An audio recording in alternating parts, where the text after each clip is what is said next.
Okay, तो अब next direct acting agent कौन सा, आइसोप्रोटेनॉल है, ठीक है। अच्छा, मैंने इसके पिछले वाले नॉरएपिनेफ्रिन में मैंने बता दिया कि एन अमाइन के ऊपर जो नाइट्रोजन है उसमें जब सब्सटीट्यूट होंगे, कोई भी सब्सटीट्यूट होंगे, तो it will be preferable towards the beta selectivity, ठीक है।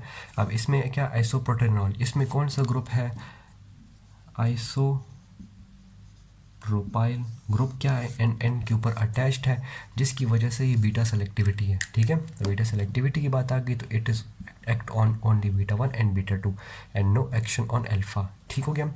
तो अब यहाँ से बात हो रही है, ठीक है, बीटा सेलेक्टिविटी इस ग्रुप की वजह से, ठीक है। और इस सब्सटीट्यूट की तरफ की वजह से ना इसकी मेटाबॉलिज्म भी फ़र्क हो जाती है, ठीक है। जिस तरह वो नॉरएपिनेफ्रिन एपिनेफ्रिन में आता है कि कैटेकोलामाइल मिथाइल ट्रांसफरेज है और मोनोअमाइन ऑक्सीडेज है, दोनों सबस्ट्रेट थे फॉर इट्स मेटाबॉलिज्म, ठीक है। तो ये क्या है, इट इज़ मतलब थोड़ा सा सब्सटीट्यूट जो है ना इससे हो जाएंगे मेटाबॉलिज्म,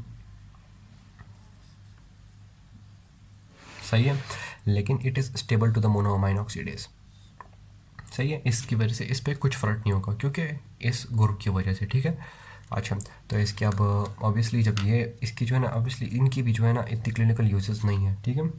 अच्छा, तो आइसोप्रोटेनॉल है, इसके जो है ना अब क्या थेरेपेटिक एक्शंस पढ़ेंगे, बीटा 1 है और बीटा 2 है, बीटा 1 और बीटा 2 है। तो यहाँ से बस क्लियरली आसानी से हो गया, बीटा 2 है तो क्या करेगा, ब्रोंको डायलेशन करवाएगा, वही पता चल गया, वही है। और इसमें अगर ब्रोंको डायलेशन के लिए ही दे रहे हैं तो हम जो है ना इनहेलेशनल राउट से देंगे, सही है। बीटा बीटा का काम करे, तो बीटा की तरफ ये क्या है, ये जो है ना इंक्रीज़ करेगा heart rate and force of contraction, ठीक है, causing increased heart rate, increase cardiac output. क्यों, बीटा 1 है तो बीटा 1 रिसेप्टर है, उस पर जाके एक्ट करेगा, हार्ट की कॉन्ट्रैक्शन इंक्रीज करेगा, पॉजिटिव आइनोट्रोपिक इफेक्ट, ठीक है। तो वहाँ पे severe muscular severe heart contraction कराएगा। और बीटा 2 का एक और फंक्शन क्या है, अल्फा 1 नहीं है, ठीक है। अल्फा 1 क्या कराता है, वो कराता है वेजो कंस्ट्रिक्शन, जब नहीं है तो वेजो डायलेशन। अब यहाँ पे है तो ये क्या करेगा, मसल एंड विजरा की क्या करेगा, डायलेशन करवाएगा, ठीक है, डायलेशन करवाएगा और वहाँ पे ब्लड सप्लाई ज़्यादा होगा और इसकी वजह से जो है ना ब्लड प्रेशर भी जो क्या है डिक्रीज़ हो जाएगा, टोटल पेरिफेरल रेजिस्टेंस है वो भी डिक्रीज़ हो जाएगा, डायस्टली हो जाएगी, डायस्टोलिक प्रेशर क्या है वो भी डिक्रीज़ हो जाएगा। डायस्टोलिक प्रेशर कहाँ से बनेगा, वीनस रिटर्न से बनेगा, ठीक है। वेन्स है, वेन्स वेजोडाइलेट हो गई हैं तो ब्लड हार्ट में कम जाएगा, ठीक है, वेजोडाइलेट है कम जाएगा तो मतलब जो एंड डायस्टोलिक प्रेशर है वो भी डिक्रीज़ हो जाएगा। एंड डायस्टोलिक प्रेशर क्या होता है, जब हार्ट रिलैक्स होता है फिर जो है ना ब्लड एक्स्ट्रा आके वेंट्रिकल्स में स्टोर होता है, ठीक है। तो ये वेंट्रिकुलर प्रेशर डायस्टोलिक प्रेशर भी डिक्रीज़ कराएगा, सही हो गया। इसके अदर इफेक्ट्स ये हो सकते हैं कि बीटा 1 है और बीटा 2, ठीक है। तो बीटा 2 क्या कराता है, इट इंक्रीजेस ग्लाइकोजेनोलाइसिस, तो ब्लड ग्लूकोज लेवल इंक्रीज़ कराएगा। बीटा 1 है तो इट इंक्रीजेस लेपोलाइसिस, तो वही सारी फंक्शन है, सही है। अब थेरेपेटिक यूज़ इसका जो है ना हार्ट के पेशेंट्स में इधर हो गया, इमरजेंसी स्टेट में जो है ना कॉन्ट्रैक्शन करवानी है, या फिर अगर एस्थमा का पेशेंट है तो इनहेलेशनल राउट हो गया। अब सही हो गया। और इसके फार्माकोकाइनेटिक्स में आती है जो है ना पेरेंटल यूज़, और हार्ट के लिए दे रहे हैं ऑब्वियसली भी तो पेरेंटल यूज़ देंगे, पेरेंटल मतलब आईवी दे दिए, ठीक है, सही है। और जब एस्थमा के पेशेंट को दे रहे हैं तो इनहेलेशनल राउट हो गया, सही है। तो मैंने मेटाबॉलिज्म भी इसकी बता दी और इसके साइड इफ़ेक्ट सिमिलर है टू द प्रीवियस ड्रग्स, ठीक है। ओके, तो नेक्स्ट डायरेक्ट एक्टिंग एजेंट कौन सा है, डोपामीन है। डोपामीन है, डोपामीन क्या है, it is also a natural catecholamine. Dopamine से नॉरएपिनेफ्रिन बनेगा, नॉरएपिनेफ्रिन से एपिनेफ्रिन बनेगा, तो ठीक है। तो डोपामीन है, तो डोपामीन कौन कौन से रिसेप्टर्स पे काम करेगा, it will act on alpha 1, beta 1 और उसके अलावा जो है ना डोपामिनर्जिक D1 एंड D2, ठीक है। इसके अलावा रिसेप्टर्स पे काम नहीं करेगा, सही हो गया। अच्छा, ये बात है कि इसमें जो है ना डोज की भी ये बात है, अल्फ़ा और बीटा की फंक्शन। अगर जब हाई डोज में डोपामीन क्या करेगा, it will act on alpha 1 and low dose पे क्या है, it will only act on beta 1। तो लो डोज में कार्डियो सेलेक्टिव हो गया, हाई डोज में क्या हो गया, वेजो कंस्ट्रक्टिव हो गया, ठीक है। तो यही इसके एक्शंस कहाँ आ गए, एक्शंस इसके यहाँ पे वेजो कंस्ट्रक्शन आ गई, यहाँ पे कार्डियो सेलेक्टिव आ गया, हार्ट की हार्ट रेट इंक्रीज़ कर रहा है। अब डोपामीन D1 एंड D2 की बात करेंगे। D2 क्या है, जिस तरह हमने अल्फ़ा 2 का पढ़ा था कि ये प्री साइनेप्टिक है, यहाँ पे जो है ना अल्फ़ा 2 होते हैं जो कि मतलब ये ख़त्म करते हैं इनकी रिलीज़, ठीक है। यहाँ पे D2 भी इसी तरह ही काम कर रहे हैं, ठीक है, जो कि प्रिवेंट कर रहे हैं नॉर एपी का रिलीज़ बाय D2, ठीक है। D1 क्या करते हैं, D1 का मतलब ये D1 और D2 दोनों का काम अब यहाँ पे दोबारा डिस्कस करेंगे। दोनों क्या करते हैं, they increase blood supply to visceras. कौन से विजरा, किडनी हो गए, GI हो गया, गैस्ट्रोइंटेस्टाइन हो गया, मतलब लिवर, स्प्लीन एंड पेंक्रियास, सबके जो है ना ब्लड सप्लाई इंक्रीज़ करवाएगा, ठीक है। जैसे अल्फ़ा 1 उनके यहाँ पे जो है ना अल्फ़ा 1 और बीटा 2 का फंक्शन है ही नहीं, और बीटा 1 का तो फंक्शन है ही नहीं हार्ट इनके साथ। तो ये जिस तरह वेजो कंस्ट्रक्शन वेजो डायलेशन करवा रहे थे ना, इनका इनके साथ कोई काम नहीं है, ठीक है। तो डोपामीन की प्रेजेंस में यहाँ पे इनकी ब्लड सप्लाई इंक्रीज़ हो जाएगा, ठीक है। तो विजराज, तो अब यहाँ से इसकी बात आ सकती है कि थेरेपेटिक यूज़, थेरेपेटिक यूज़ में क्या है, शॉक के पेशेंट में हम दे सकते हैं, जिसमें जो है ना अगर सिंपैथेटिक शॉक में क्या होता है, सिंपैथेटिक एक्टिविटी इंक्रीज़ की वजह से फुल पेशेंट की फुल बॉडी में सब ब्लड सप्लाई नहीं मिलती, ठीक है। शॉक के पेशेंट में यहाँ पे इनकी ब्लड सप्लाई बिल्कुल कट ऑफ हो जाती है, इनकी तो हो जाती है और वीक होती है, ठीक है। तो यहाँ पे शॉक के पेशेंट में हम दे सकते हैं नॉरेपेनेफ्रिन क्या इनकी ब्लड सप्लाई डिक्रीज़ करवाता है, लेकिन डोपामीन क्या इनकी एक्टिविटी इंक्रीज़ करवा रहा है, ठीक है। इनकी ब्लड सप्लाई इंक्रीज़ करवा रहे हैं, तो ब्लड सप्लाई की वजह से ही इनकी एक्टिविटी इंक्रीज़ होगी ना। तो इसको थेरेपेटिक यूज़ क्या हो गया, यहाँ पे वेजो कंस्ट्रक्शन करवानी है तो अल्फ़ा कार्डियो सेलेक्टिव का वही वेजो कंस्ट्रक्शन, बीटा 1 वही काम है, बार बार रिपीट हो रहा है, और अगर डोपामीन का करना है तो ये काम करवाएगा, सही है। और इसके अलावा क्या है, इसके अलावा इसके एडवर्स इफेक्ट्स करते हैं। एडवर्स इफेक्ट्स जो है ना इसके वही एक है कि हाइपरटेंशन करवा सकता है और एरिथमियास करवा सकता है, ठीक है। यहाँ पे तो कुछ इस तरह कोई साइड इफेक्ट्स नहीं आएंगे, ब्लड सप्लाई इंक्रीज़ करा रहे हैं, एक्टिविटी इंक्रीज़ हो जाएगी, वो तो खैर छोड़ें। यहाँ पे एरिथमियास किसकी वजह से, बाय बीटा 1, और हाइपरटेंशन बाय अल्फ़ा 1। हाइपरटेंशन में क्या हुई है, बाय वेजो कंस्ट्रक्शन हाइपरटेंशन, क्लियर हो गई। अच्छा, तो इसके बाद एक बात है कि बाय मोनोअमाइन ऑक्सीडेज और कैटेकोलामाइन मिथाइल ट्रांसफरेज, ये दोनों क्या करेंगे, ये जो है ना इस डोपामीन को मेटाबोलाइज कर देंगे इनटू होमोलिक, ठीक है, एसिड, सॉरी। अच्छा, तो ये हो गया ऑल अबाउट डोपामीन। ओके, तो अब नेक्स्ट डायरेक्ट एक्टिंग एजेंट डोब्यूटामीन। डोब्यूटामीन क्या है, it is a synthetic catecholamine, ठीक है। इसका एक्शन किधर होगा, it is purely beta 1 selective, ठीक है, क्लियर हो गया। तो बीटा 1 सेलेक्टिव है तो कहाँ काम करेगा, कार्डियक कॉन्ट्रैक्शन इंक्रीज़ करवाएगा, हार्ट रेट इंक्रीज़ करवाएगा, लेकिन इसमें एक अच्छी बात है कि ये जो है ना जो ऑक्सीजन डिमांड है ना वो जो है ना बढ़ाता नहीं है। और कैटेकोलामाइन जितने हमने डायरेक्ट पढ़े थे वो सारे बीटा 1 का एक्शन करके क्या करते हैं, हार्ट की मायोकार्डियल मतलब कि डिमांड इंक्रीज़ करवाते हैं, ठीक है, जिसकी वजह से एंजाइना हो सकता है, हार्ट पेन हो सकती है, ठीक है। मतलब अगर ऑक्सीजन डिमांड पूरी नहीं हो रही, हार्ट कॉन्ट्रैक्शन करता जा रहा है तो उसकी वजह से एंजाइना पेन होती है। तो इसकी वजह से these are bit better than other drugs, ठीक है क्या, वही सारी बात है जो बीटा 1 का सारा एक्शन है, ठीक है। तो ये सारा कुछ इसका वही है, सेम है।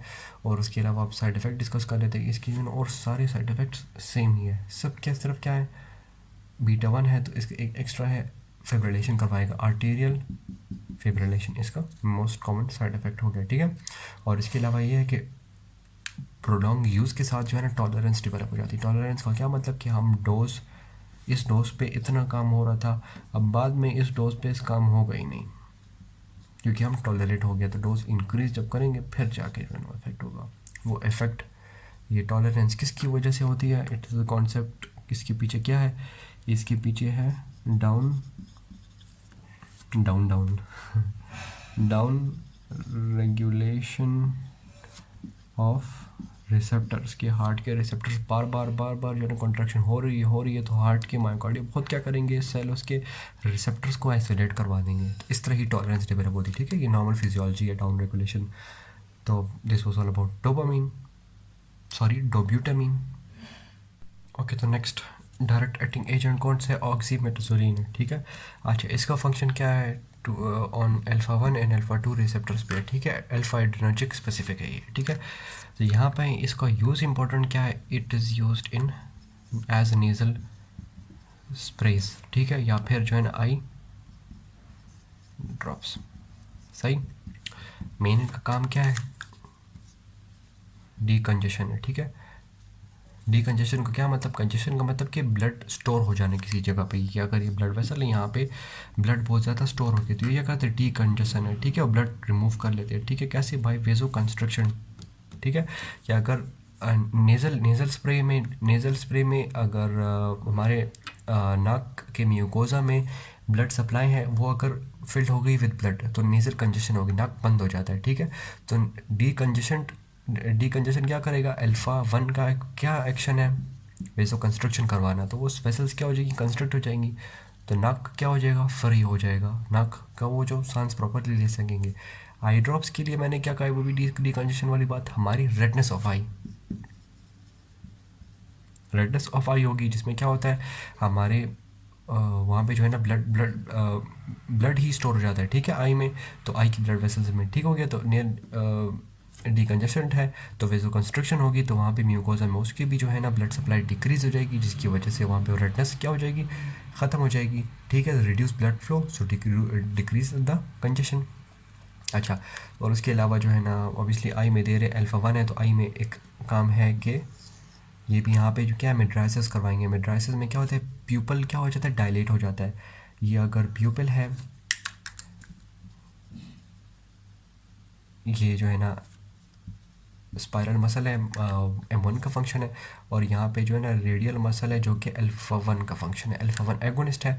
तो मतलब ये क्या करेंगे, इस तरफ खींचेंगे, जब ऑब्वियसली अब सोचे दिमाग में कि अब इसको इस तरफ खींचेंगे तो ये रेड बड़ा हो जाएगा ना, ठीक है, ये रेड इतना था, अब ये रेड कितना हो जाएगा, इतना हो गया, तो प्यूपिलरी डायलेट हो गया ना, ठीक है। तो क्या होगा, मायोसिस मेट्राइसिस करवाएगा, ठीक है, क्लियर हो गया। तो बस इतना ही काफ़ी था इसके बारे में। इसमें साइड इफ़ेक्ट्स क्या होंगे, nervousness, headache and trouble in sleeping, ये जो है ना सारे CNS इफेक्ट्स है, ठीक है, CNS में जा रहे हैं। अच्छा, ये हो गया अबाउट दिस ऑक्सीमेटाजोलिन। ओके, तो अब नेक्स्ट ड्रग क्या है, फिनाइल एफरीन। वो यहाँ पे मैं डिस्कस क्यों करूँ, क्योंकि मैंने ये डायग्राम बना दी, ठीक है। ये भी क्या है, these are also alpha 1 and alpha 2 selective, ठीक है। अल्फा 1 है तो एक काम ये हो गया, इसका मेड्राइसिस करवा रहा है, ठीक है, और अल्फा 1 है तो इसका मेन एक बात ये है ना कि ये क्या करता है, वेसो कंस्ट्रक्शन करवा रहा है ना, तो ये इंक्रीज सिस्टोलिक प्रेशर और डायस्टोलिक प्रेशर दोनों को क्या करेगा, इंक्रीज करवा देगा, ठीक है। तो अब ये देखिए, अब ये बात हो गई ना, तो इसका हार्ट पे ऑब्वियसली कोई इफेक्ट नहीं है ना डायरेक्टली, बीटा 1 का फंक्शन हार्ट पे होता है ना, तो ऑब्वियसली ये बीटा 1 का तो नहीं है, तो ये क्या करेगा, इसकी वजह से जो है ना blood supply to the heart increase हो जाएगा, जिसकी वजह से हार्ट रेट इंक्रीज हो जाएगा, ठीक है। सो इसकी वजह से अब एकदम से हार्ट इंक्रीज हो गया, हार्ट रेट इंक्रीज हो गई, तो हमारा एनस क्या करेगा, रिफ्लेक्स ब्रेडिकार्डिया ब्रेडिकार्डिया करवा दिया, ठीक है। तो जिसकी वजह से क्या रिफ्लेक्स ब्रेडिकार्डिया हो गया, जब हम IV ये ड्रग देंगे, ठीक है, तो इसकी वजह से जो है ना हम इसके थेरेपेटिक यूज़ क्या होंगे, इट विल क्या है, it will raise the blood pressure, इनकी वजह से जो है ना ब्लड प्रेशर रेज हो गया, और इसकी वजह से क्या करेगा, ये जो है ना एरिथमियाज जो एपिसोड होते हैं, सुप्रा वेंट्रिकुलर टेकिकार्डिया के एपिसोड्स हैं, ठीक है, उसको क्या करेगा, रिलीव करवा देगा, ठीक है, समझ आ गई। लेकिन अगर बहुत हाई डोज होंगे तो कार्डियक इरेगुलरिटीज़ आ सकती हैं, ठीक है। और ऑब्वियसली अल्फा 1 है तो हाई डोज में क्या करेगा, वेजो कंस्ट्रक्शन करवा रहा है, तो हाइपरटेंशन के एपिसोड्स आ सकते हैं, ठीक है, प्रोलॉन्ग वेजो कंस्ट्रक्शन की वजह से। और एक और बात यह है कि आई के सोल्यूशंस में दे रहे हैं, जब आई में दे ही दिया तो ये जो है ना आई को स्टेराइल क्लीन करवा लेते, ठीक है, ऑप्थेल्मिक सॉल्यूशंस में आई क्लीनर के लिए भी यूज़ हो रहे हैं, ठीक है, आई को साफ भी कर लिया, स्टेराइल कर दिया, समझ आ गई। तो एक साथ ही यहाँ पे इस डायग्राम की वजह से ये 2 ड्रग्स भी यहाँ पे हो गई, समझ आ गई। ओके, तो अब नेक्स्ट डायरेक्ट एक्टिंग एजेंट है क्लोनिडीन। अभी तक हमने सारे अल्फा 1 अल्फा 2 का कोई नहीं पढ़ा, अल्फा 1 में बीटा 1 सारे कर रहे थे। अब जो है ना हम अब आगे यहाँ पे अल्फा 2 का सिर्फ एगोनिस्ट यही है, ठीक है, इंपॉर्टेंट। और उसके बाद बीटा 2 करेंगे, अब बहुत वो वाले कर लिए, ठीक है, सबके वही सेम ही बातें हैं। अच्छा, अल्फा 2 सही है, ये अल्फा 2 एगोनिस्ट है, तो ये क्या करेगा, अल्फा 2 का अपना प्री साइनेप्टिक में अपना रिसेप्टर है, अल्फा 2 का उधर जाएगा, जिसकी वजह से जो है ना प्रिवेंशन करेगा ऑफ नॉरएपिनेफ्रिन, या फिर एपिनेफ्रिन की रिलीज़ क्या करेगा, ख़त्म करवा दिया। तो जिसकी वजह से एपिनेफ्रिन क्या करा रहा था, एपिनेफ्रिन या नॉरएपिनेफ्रिन जो भी है वो क्या करता है, अल्फा 1 पे एक्ट कर रहा था ना, सही है। तो यहाँ पे हम किस लिए दे रहे हैं, एसेंशियल हाइपरटेंशन के पेशेंट में दे रहे हैं। एसेंशियल हाइपरटेंशन क्या होता है, अननोन कॉज ऑफ हाइपरटेंशन, जिसमें severe action of epinephrine on the blood vessel है, जिसकी वजह से वेजो अगर डायलेशन थी तो सिवियर वेजो कंस्ट्रक्शन की वजह से हाइपरटेंशन हो गया। तो अब ये नॉरएपिनेफ्रिन हो गई नहीं, हाइपरटेंशन क्या हो जाएगा, ठीक है, एलिविएट कर देगा सिम्टम को, ठीक है। तो उसके अलावा बस ये क्या कर रहे हैं, सिंपैथेटिक एक्टिविटी को डिक्रीज़ कर रहे हैं, और पैरासिम्पैथेटिक उसको ऑपोजिट जो एक्टिविटी है वो इंक्रीज हो जाएगी। अगर यहाँ पे क्या है, अल्फा 1 है तो उसके साथ ही यहाँ बीटा 2 भी है ना। तो जब अल्फा 1 ब्लॉक हो गया, सही है, तो बीटा 2 का एक्शन भी प्रमोट हो सकता है, सही है। अब आप कहेंगे कि यहाँ अब आप कहेंगे कि अगर एपिनेफ्रिन का अल्फा 1 अल्फा 2 बीटा 1 बीटा 2 है, तो जब एपिनेफ्रिन ब्लॉक हो गया तो बीटा 2 भी ब्लॉक हो गया ना, ठीक है। तो मैंने सिर्फ ये बात तो नहीं की, मैंने ये भी कहा है कि नॉरएपिनेफ्रिन भी, ठीक है, यहाँ दोनों रिलीज़ हो रहे हैं। नॉरएपिनेफ्रिन का बीटा 2 के साथ कोई भी काम नहीं है। अगर हम कोई ड्रग दे दें जो कि बीटा 2 पे एक्ट कर रही हैं तो वो यहाँ पे काम कर सकती हैं, क्लियर। सिर्फ एपिनेफ्रिन का फंक्शन यहाँ पे नहीं होगा, कोई और ड्रग दे दें डायलेशन के लिए तो वो यहाँ पे काम कर सकती हैं, सही। नॉरएपिनेफ्रिन कहाँ काम करती है, norepinephrine beta 1 alpha 1 alpha 2, it norepinephrine has no work on beta 2, ठीक हो गया। तो यहाँ पे ये क्लोनिडीन का हो गया। ओके, तो बस अब ये लास्ट सारे डायरेक्ट एक्टिंग एक साथ ही डिस्कस करते हैं, क्यों, क्योंकि इनका सारे फंक्शन सेम है, क्या है, बीटा 2 रिसेप्टर, ठीक है। जो मैंने डिफरेंट कलर कोडेड किए हैं, क्यों, क्योंकि दोनों क्या है, दोनों हैं बीटा 2 दोनों हैं, सही है। फ़र्क क्या है कि जो ऊपर वाले हैं एल्ब्यूटेरोल पिरिब्यूटेरोल एंटीब्यूटेरिन, ये क्या है, these are short acting beta 2 actors, ठीक है। और ये क्या है, these are long acting beta 2 action है, ठीक है। तो ऑब्वियसली एक बात है कि बीटा 2 क्या कराता है,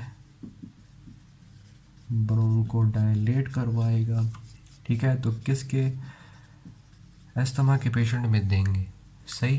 तो अब शॉर्ट एक्टिंग है तो ये जो है ना ऑब्वियसली इनकी हाफ लाइफ, मतलब कि मतलब एक्शन का टाइम कम है, क्या है इनका जो है ना obviously 3 to 4 hour short acting है, सो 3 to 4 आवर्स तक ये काम करती हैं तीनों ड्रग्स, ठीक है। और यहाँ पे जो ये ड्रग्स हैं लॉन्ग एक्टिंग है तो ओवर ग्रेटर देन 12 आवर्स, ठीक है, सही। तो ये इनके क्या हो गए, एक्शन हो गए, ठीक हो गया। तो बस बीटा 2 है तो ब्रोंको डायलेशन करवा रहे हैं, और यहाँ पे जो है ना इनकी वेजो डायलेशन भी करवाएंगे, ठीक है। ऑब्वियसली बीटा 2 एक्शन है, लेकिन ये नेजल स्प्रेस की तरह हम अगर यूज़ करें तो फिर इनका एक्शन कहाँ रह जाएगा, सिर्फ लंग्स में ही रह जाएगा। लंग्स में यहाँ पे क्या काम है बीटा 2 का, ब्रोंको डायलेशन, क्लियर हो गया। हार्ट की सेलेक्टिविटी इनकी नहीं है।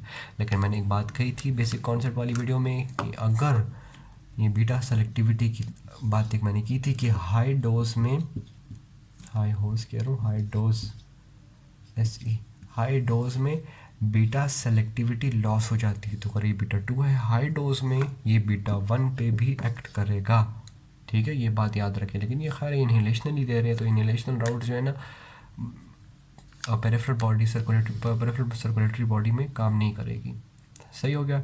तो बस यहाँ पे डायरेक्ट एक्टिंग एजेंट हो गए जो कि डायरेक्ट जाकर रिसेप्टर्स पे अटैच हो गए, डायरेक्ट अपना काम करवा रहे हैं, ठीक है।